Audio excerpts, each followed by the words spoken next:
Hello, नमस्कार. कसे आहात सगळे? मस्त आहात ना? आशा करते तुम्ही सगळे आनंदात असाल. तुम्हा सर्वांचं अगदी मनापासून स्वागत आहे आपल्या चॅनलवरच्या आजच्या या व्हिडिओमध्ये.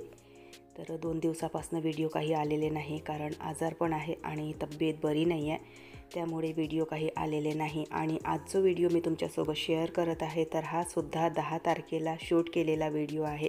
कारण सध्या या 2-3 दिवसामध्ये मी व्हिडिओ काही शूट केलेले नाहीत. 1-2 जो व्हिडिओ शूट केलेले आहेत मी, तर तेच तुमच्यासोबत आज उद्या शेअर करणार. आणि जर बरं वाटलं इथून तर मग कंटिन्युअसली आपले व्हिडिओ येतील. आणि जर तब्येत बरी नाही वाटली तर मग पुन्हा गॅप होऊ शकतो. तर बघा, 10 तारखेला ना किट्टूचा कॅम्प जाणार होता, स्काउट गाईडचा, आणि औरंगाबादला कॅम्प जाणार होता तिचा. आणि बघा, म्हणजे आधीचंच ठरलेलं होतं हे की आधीच जाणार आहे म्हणून. पण कामाच्या याच्यामध्ये घरी रिनोव्हेशनचं काम चालू होतं आणि त्यानंतर मग साफसफाई सगळं काय काय असं चालू होतं. व्हिडिओमध्ये मी तुम्हाला शेअर केलेलं. जे रेग्युलर व्हिडिओ बघत असतील तर त्यांना माहिती आहे की 2-3 दिवसाच्या आधीपर्यंत सगळे साफसफाईचेच कामं माझे चालू होते आणि अचानकच आजारपण आलं. तर त्यामुळे बघा, हा जो स्काउट गाईडचा युनिफॉर्म आहे तर तो माझा ना घ्यायचा राहिलेला होता. म्हणजे एक युनिफॉर्म तिच्याकडे होता, पण ना 5 दिवसाचा कॅम्प आहे, औरंगाबादला जाणार आहे ती.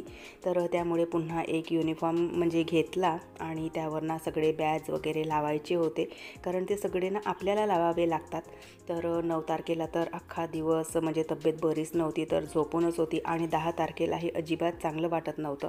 पण तरीसुद्धा बघा, त्या आजारपणामध्येच ना तिची हे जे कामं आहेत तर ते करून देणं गरजेचं होतं. कारण मशीनचं जे काम आहे ते मी घरीच करते, तर त्यामुळे मग ते बॅच वगैरे मी घरीच लावून देते. आणि दुसरीकडे कोणी लावून देतील नाही लावून देतील, आपल्याला जसं पाहिजे तसं लावून देणार की नाही, तर याच्यामुळे मी दुसरीकडे सुद्धा दिलेलं नाही. आणि बाहेर मग देणारेही म्हणजे बघा, त्यांच्याकडे नेऊन देण्यासाठी सुद्धा घरी कोणीतरी हवे असतात. तर मिस्टर त्यांच्या कामावरच जातात, सानू शाळेत जाते, तर त्यामुळे त्यांच्याकडेही वेळ नव्हता.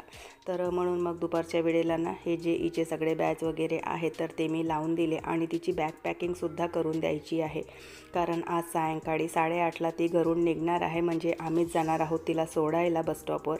ट्रॅव्हल्सनी रिझर्वेशन झालेला आहे. तर त्यामुळे मग सगळी तिची बॅग पॅकिंग वगैरे चालू आहे. आणि बघा, पहिल्यांदाही म्हणजे आम्हाला सोडून एकटी पहिल्यांदा घराच्या बाहेर चाललेली. कारण ती लहान आहे, अजून 4थ्याच वर्गात आहे आणि अजूनही ती शाळेतर्फे किंवा इतर कुठेही एकटी जात नाही. जिथे जायचं असेल तिथे म्हणजे आमच्यासोबतच जाते ती. तर त्यामुळे बघा, मनामध्ये ना थोडीशी भीतीसुद्धा होती की स्वतःला कशी सांभाळेल, काय सांभाळेल, पाठवायचं की नाही पाठवायचं. आणि आधी पाठवण्याचासुद्धा माझा विचार नव्हता.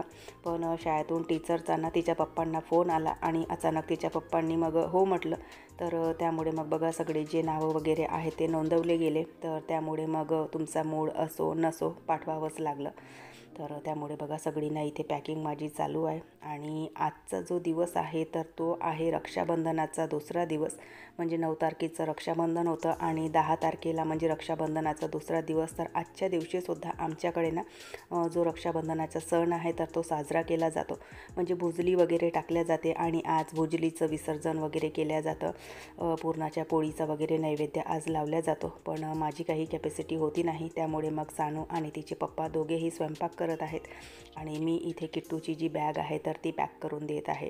तर बघा, सगळं व्यवस्थित म्हणजे युनिफॉर्मसोबत जोही बेल्ट वगैरे लागते किंवा जेही स्कार्फ वगैरे आहेत, ब्लॅक लॅगेज लागते, तर सगळं मी आपल्या हिशोबाने व्यवस्थित तिचं ठेवून दिलं. कारण ती लहान आहे, त्यामुळे ती सगळं हँडल नाही करू शकणार. तर त्यामुळे मग ज्या युनिफॉर्मसोबत ज्या ज्या गोष्टी लागणार आहेत तर त्या सगळ्या मी व्यवस्थित ठेवून दिल्या. आणि सोबतच काही ड्राय स्नॅक्स वगैरे म्हणजे टीचरनी आणायला सांगितले. तर त्यामुळे ड्राय स्नॅक्सचे सुद्धा इथे 2 बन्स बनवून घेतले. कारण बघा, मुलांना ना तेवढं कळत नाही की म्हणजे पूर्ण एकाच वेळेला संपवायचं नाही आहे, ते आपल्याला नंतरपर्यंत चालवायचं आहे. तर त्याच हिशोबाने बघा, म्हणजे आदल्या 2 दिवसासाठी 1 बन्स बनवून दिला आणि नंतरच्या 2 दिवसासाठी 1 बन्स बनवून दिला. तर अशा प्रकारे ना ड्राय स्नॅक्सचे सुद्धा 2 बन्स बनवून दिले. आणि तिचं बघा, फ्रुटी पिणं चालू होतं आणि त्यातल्या त्यात तिने 1 घोट जी फ्रुटी आहे तर ती मला पाजली. आणि त्या थंड याच्याने पुन्हा गळ्यामध्ये ना इतकी खवखव व्हायला लागली. तर बघा, असंच असतं तापामध्ये. जर तुम्ही थोडंसंही काही म्हणजे म्हणजे तुमच्याकडून चूक झाली की लगेच त्याचे असर तुम्हाला दिसायला लागतात. सगळी बॅग वगैरे ना पॅक करून झाली आणि त्यानंतर ना कपड्यांचा ना खूप असा ढिगारा पसरलेला होता इथे. म्हणजे रिनोव्हेशनच्या दरम्यान ना इथला जो बेड आहे तर तो या अलमारीजवळ म्हणजे इथे जे कपाट आहे ना तिथे सरकवला होता. तर 3-4 दिवस ते कपाट काही उघडलंच नाही, थोडंफारच उघडायचं. तर त्यामुळे रोजचे जे घालण्याचे कपडे आहेत ना, जिथे जागा मिळेल जिथे ठेवता येईल तिथे आम्ही ठेवले. तर ते सुद्धा बघा खूप असे खराब झाले. तर ते सुद्धा मी ना आज थोडेसे जमवून घेते, कारण यामध्ये ना किट्टूचे बरेचसे काय सामान ठेवलेले होते. तर ते सामान मला तिला द्यायचे होते. तर त्यामुळे मग त्याच्याने बघा हे सुद्धा कपडे ना जमवून घेतले आणि सगळं आटोपलं आहे. किट्टूचं जेवणसुद्धा झालं आहे आणि तिची निघण्याची तयारी आहे. तर त्याआधी ती देवाला नमस्कार करत आहे. बघा मीच तिला सांगितलं की जाताना देवाला नमस्कार करायचा की सुखरूप जाऊ द्या, सुखरूप येऊ द्या. म्हणजे मुलांना आपण हे जर सांगितलं तर त्यांनाही लक्षात राहतं. त्यांना तेवढा कळत नाही, पण ते आपल्याला त्यांना सांगावं लागतं की बाहेर जायच्या आधी देवांना नमस्कार करून घ्यायचा किंवा काय म्हणून.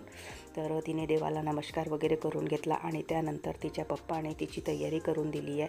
म्हणजे सगळे मोजे जुते वगैरे जे काही आहे ते घालून दिले आणि सोडायला जाण्याची माझी अजिबात कॅपॅसिटी नव्हती. पण ती खूप म्हणजे आग्रह करायला लागली की मम्मा तू चल मला सोडायला म्हणून. तर त्यामुळे सानू, तिचे पप्पा, मी आणि किट्टू असे चौघेही आम्ही तिला सोडायला चाललो आहे. आमच्या नागपुरातच असलेल्या मेडिकल स्क्वेअरमधून ट्रॅव्हल्स बुक केलेली होती. तर तिथेच बघा सगळ्या ट्रॅव्हल्स वगैरे ज्या काही आहेत तर त्या तिथेच म्हणजे तिथे सोडायला जायचं होतं. तर फायनली येऊन पोचलो आहे आम्ही इथे सोडायला तिला. आणि टीचर वगैरे अद्याप यायचे होते. म्हणजे इथे पोचायचा जो टायमिंग आहे तर तो 8:30चा दिलेला आणि ट्रॅव्हल्स सुटण्याची जी वेळ आहे तर ती 9:30ला म्हणजे 9:30च्या दरम्यानची होती. पण बघा म्हणजे सगळं आधीच याच्यासाठी म्हणजे लवकर टायमिंग दिलेला असतो, कारण कोणी उशिरा येतात, कोणाचं घर लांब असतं तर यायला उशीर होतो. तर त्यामुळे बघा शाळेतर्फे ना म्हणजे अर्धा 1 तास ना आधीचाच टायमिंग त्यांनी दिलेला. तर त्यामुळे मग आम्ही थोडेसे ना लवकरच येऊन पोचलो आणि बराच वेळ इथे थांबावं लागलं. आणि त्यानंतर मग फायनली मुलांना जे आहे तर ते ट्रॅव्हल्समध्ये बसविण्यात आलं. तर म्हटलं चला थोडंसं ना म्हणजे आतमधला सिटिंग अरेंजमेंट वगैरे काय आहे तर तो बघून घेऊयात म्हणून. तर अशा प्रकारे बघा म्हणजे छान असा सिटिंग अरेंजमेंट केलेला होता. कारण बघा रात्रभर मुलांना ट्रॅव्हल्समध्येच प्रवास करायचा होता. तर त्यामुळे मग जे म्हणजे स्लीपर म्हणजे ज्या याच्यामध्ये ते झोपण्याची व्यवस्था असेल तर तशीच ती ट्रॅव्हल्स होती. तर तिथेच म्हणजे त्यांचा रात्रभराचा प्रवास होता. तर चला फायनली ते लोक गेले आणि त्यानंतर आम्हीसुद्धा आलो आहे. आणि आज बघा पुन्हा एक गंमतच झाली की आज माझे नंदेचे मुलगा आणि मुलगी ते सुद्धा इथे नागपुरात येणार होते. दुसऱ्या दिवशी माझ्या नंदेच्या मुलीचा पेपर होता. तर किट्टूला सोडायला जातानाच या लोकांनासुद्धा आम्हाला रिसीव करायचं होतं. तर प्रॉब्लेम असा झाला की किट्टू ना आय कार्ड विसरलेली तिचा. तर तिचे पप्पा पुन्हा आय कार्ड घेण्यासाठी आले आणि त्यानंतर मग नंदेची मुलगी आणि मुलगा त्यांना मग कॅब करून घरी यावं लागलं. तर आल्याच्यानंतर जेवण खाणं वगैरे झालं. सानूने तिच्या दादाला राखी बांधली. तर अशा प्रकारे बघा आजचा जो व्लॉग आहे तर तो होता. आवाज एकदम कमी येत असेल कारण बघा गळ्यामध्ये ना खूप अशी खवखव होत आहे, त्यामुळे व्यवस्थित बोलता येत नाही आहे. तर चला व्हिडिओ इथेच संपवते. आवडल्यास लाईक, शेअर, सबस्क्राईब करा. पुन्हा भेटू नंतरच्या व्हिडिओसोबत. बाय. हर हर महादेव.